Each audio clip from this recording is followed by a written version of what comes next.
You've probably heard of the quest for the Holy Grail, as it is one of the most famous legends of Western literature. The Holy Grail, or a cup that Jesus Christ drank from on the night before his crucifixion, was an obsession of King Arthur and his Knights of the Round Table, as they believed this relic possessed enormous power.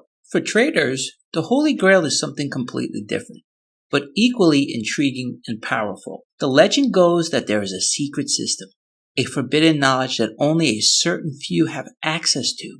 Were one to gain such knowledge, they too would master the markets and be rewarded with magnificent riches and abundance. This system would allow a trader to perfectly time the market, to buy at the bottom and sell at the top. If only one could find such a method, wealth would flow like manna in the desert. The average trader's search for the Holy Grail goes like this. They venture into the market and begin to read some books on how to trade.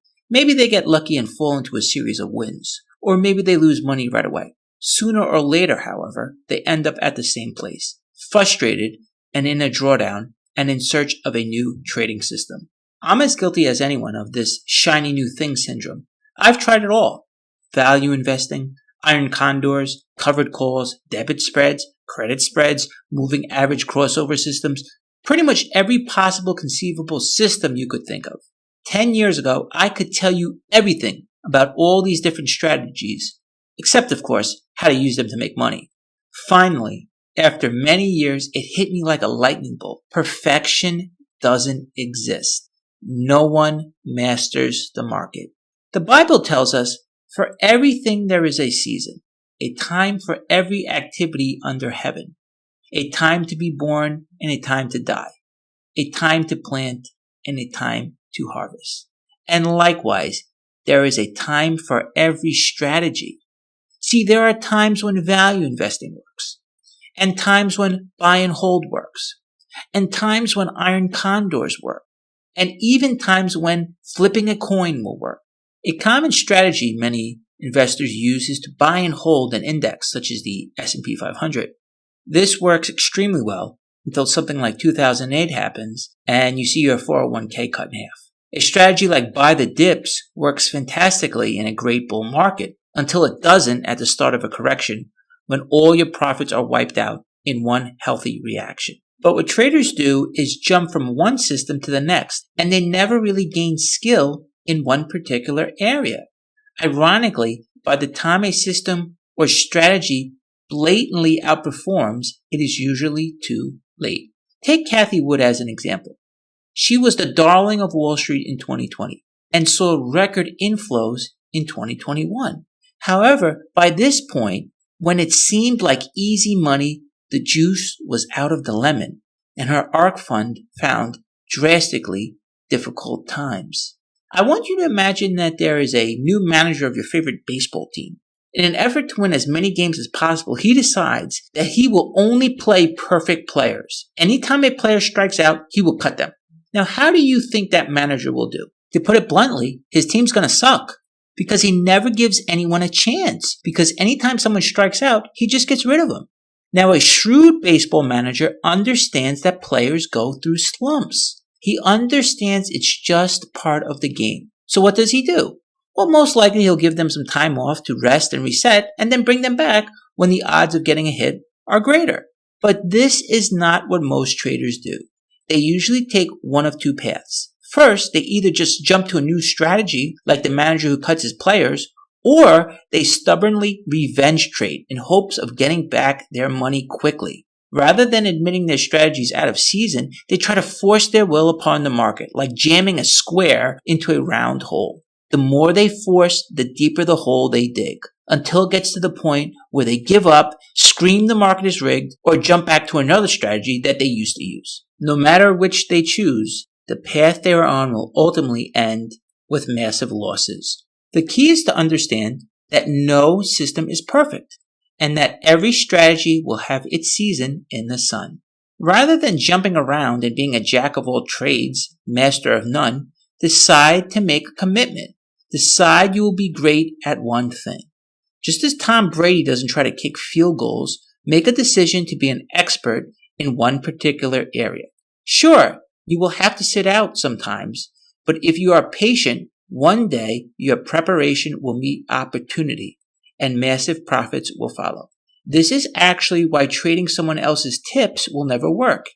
If you buy on someone else's strategy, you won't have the conviction to stick with it during the losing streaks. You'll think, oh, this strategy sucks, or this trader doesn't even know what he's talking about. And you'll be on to your next system. And you know what? Just at that time, the system that you gave up on is likely to start working again. But you won't be there since you're on to your next strategy. The greats understand this. Take William O'Neill as an example. The founder of CanSlim and Investors Business Daily is widely considered one of the greatest traders who ever lived. While he strongly advocated for his breakout system, he was the first to admit that it had periods where it would drastically underperform. In his book, How to Make Money in Stocks, he writes, "If you are reading this book for the first time near the beginning or middle of a bear market, do not expect the presumed buy patterns to work. Most of them will definitely be defective. You absolutely do not buy breakouts during a bear market.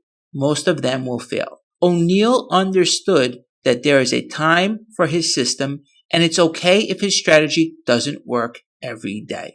Just as an athlete has an off-season, so too a strategy has an off-season.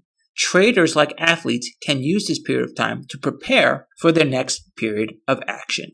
But many traders just can't accept this. Like a gambling addict, these action junkies just can't step away. They need to trade day in and day out. But this addiction does them in. The market doesn't beat them. Their need for constant action ruins any chance they have of winning. It's almost like they're playing for action and excitement rather than trading for money. I think it was a profound statement when Jesse Livermore wrote, "There's a time to go long, a time to go short, and a time to go fishing."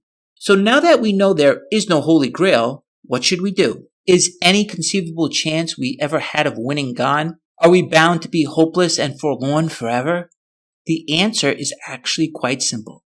Embrace this imperfection as perfection in the grand scheme of things. It's okay for other traders to have their day in the sun. Let them, with the strategy that fits their personality and needs, have their season to trade. Soon, the next season will come. The beauty and perfection of the market is that it allows all these different people who all have vastly different strategies to each have an opportunity to make money from the market. The value buyers get their chance at the bottom of a bear market when stocks are beaten down and trading far below intrinsic value.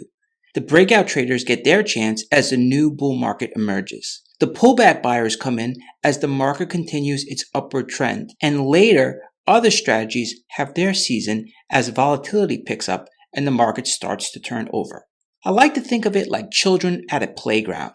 Sometimes it's time to get off the carousel and let Johnny get a chance. Likewise, sometimes it's just someone else's turn with their distinctive strategy to enter into the market. Thinking this way takes all the pressure off. You don't have to feel like you have to trade every day. You don't have to feel like you're playing catch up. You know that with just a little bit of patience and discipline, eventually your time to trade will come. Until then, it's just a matter of watching and waiting. It's also wise to remember that perfection is not a prerequisite for success. As Paul Tudor Jones reminds us, the key to successful trading is to have huge winners to offset your many losers. Put simply, cut your losses and let your winners run. While not perfect, this is as close to the Holy Grail as we traders will ever get. While the search for the Holy Grail of trading sounds exciting, it is just as elusive today as it has ever been. But this is of no disappointment to me. I've given up my search for perfection, and I am content to take my small losses and to sit out when my strategy is out of season.